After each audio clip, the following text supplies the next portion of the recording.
Can I ask Dad to go first? Well, if that's how you feel, Charlie. That's how he feels, Neil. Come on. Nice sweater, buddy. This is my dad, Scott Calvin. He's got a really neat job. Thank you, Charlie. My dad is Santa Claus.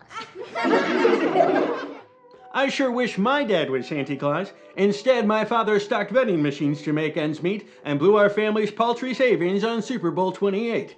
Charlie's luck was a bit more fortuitous, however, as his dad, played by prolific stand-up comedian Tim Allen, was duped into putting on St. Nick's jolly oversized red trousers by a legal loophole that puts a comic holiday twist on the term fine print. The trouble is, Neil and your mom, they don't believe in Santa because they were real naughty, which is why they'll probably get lumps of coal in their stockings. I don't know. Seems kind of babyish to believe in that kind of stuff. What are you talking about?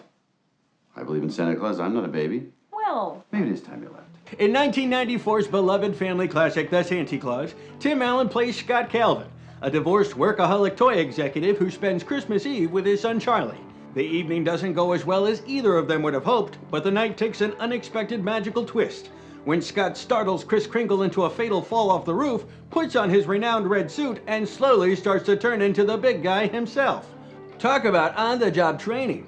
The Santa Claus was Tim Allen's first film role after spending a couple of years starring as Tim the Tool Man Taylor on ABC's hit sitcom Home Improvement, and he's simply marvelous as the film's reluctant hero. The Santa Claus marks the beginning of a nice 1-2 punch for Allen in the mid-90s as he starred as Buzz Lightyear the very next year in another Disney classic you might have heard of, Toy Story. Ring any bells? The film was made on a modest budget of $22 million, and despite proving to be a monster hit at the box office, collecting almost 10 times its budget, cha-ching, filmgoers wouldn't see a sequel for nearly a decade. The picture was one of my favorite holiday movies to watch as a young boy, and revisiting the film all these years later proved a Yuletide treat, as I'm delighted to report that its Christmas shine hasn't faded a bit. What's wonderful about a movie like The Santa Claus is how wholeheartedly it embraces the warm spirit of Christmas. The film isn't concerned about coming off too corny or too sweet, and feels right at home, providing good old-fashioned wholesome entertainment the whole family can enjoy, unlike a lot of other modern holiday flicks. I'm looking at you, Fred Claus. In fact, if you're looking for the perfect companion film to pair with Santa Claus for a Yuletide mini-marathon, I'd recommend the Will Ferrell holiday romp Elf, as both movies' sensibilities prove quite similar, and if you like one, you're bound to like the other. The Santa Claus is not without its faults, however. The movie could have done a better job at employing montage to signify the passage of time, as representing a full year in only a handful of scenes feels a bit bumpy. Its 90s eccentricities, like elves with attitude, Santa's flame retardant suit, or a digital sleigh door opener, are gratuitous but can be forgiven on account of how earnest the film plays otherwise.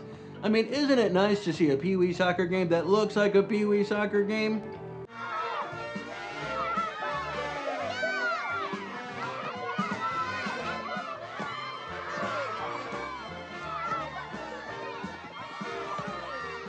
come on, Charlie, we're going home. But we just started! One of the aspects I appreciated most about this movie was his lack of an obvious antagonist. It would have been all too easy to turn Charlie's mother and stepfather Neil into two-dimensional bad guys. Instead, the film unfolds in such a way where their fears and concerns about Scott's mental well-being and the negative effect it could have on young Charlie are one of the most relatable aspects about the movie. Consider this. You leave your only child alone for one night with your jerk of an ex-husband on Christmas Eve. Then, for the rest of the year, your kid won't shut up about how he's Santa Claus. And to make matters worse, your ex seems to be encouraging this delusion by gaining over 100 pounds over the course of a dozen months at great risk to his own health. And to cap it all off, he kidnaps your boy the very next Christmas Eve, in what you can only assume is an act of revenge after you, and it killed you to do it, fought for and won sole custody. Sounds like this could have been a horror movie. The other interesting thing to consider about the Santa Claus are the movie's cast of elves. As I was rewatching the film, I noticed something a bit off about our first grand tour of Santa's workshop. Bernard, who appears to only answer to the big man himself, appeared disgruntled and even angry when meeting Scott Calvin for the first time. I would expect that an elf in Bernard's position would be extremely grateful to Scott for essentially saving Christmas, but instead Bernard spends most of their brief encounter openly dismissive of Scott and even shouting him down in front of all the other elves. Behavior that seemed a bit unusual for an elf in this film. As I began to ponder exactly what would compel Bernard to act this way, it wasn't until the movie's conclusion where it all started to finally come together. Buckle up, movie fans. When Bernard meets Charlie for the first time in Santa's workshop, he gives him a snow globe. Later in the film, it's revealed that the novelty carries a magical power, and that whenever Charlie wishes to see his father, all he has to do is shake it. Now, knowing the snow globe's true purpose, it made me rethink the scene in which it's given. I wondered why Bernard would be carrying this object around with him, and suddenly, his aggression towards Scott finally seemed justified. You see, the Santa Claus that we see fall off Scott's roof at the beginning of the film is none other than, you guessed it, Bernard's real father. You see, Bernard was Charlie only a few Christmases ago, a boy thrust into an extraordinary adventure after his father assumes the mantle of Santa Claus. It's why he carries the snow globe around with him, a trinket that was passed down to him just a few years before, and it also explains why he's so emotionally erratic when we're first introduced to the character. He isn't annoyed by Scott specifically, but rather in mourning after discovering his father's been KIA. Bernard is going through an overwhelmingly emotional character arc off screen, an arc that we only catch glimpses of throughout the actual film. It also explains why he takes such an immediate liking to Charlie, because he sees himself in the boy. This would also shed light on the mystery of why all the elves look like children at the North Pole, because that's what they are, children. Orphans, to be exact. You see, Santa Claus is a dangerous job, and it's especially difficult on the inheritors' children. It seems logical to me that if a Santa Claus dies in duty, his kids are given a choice.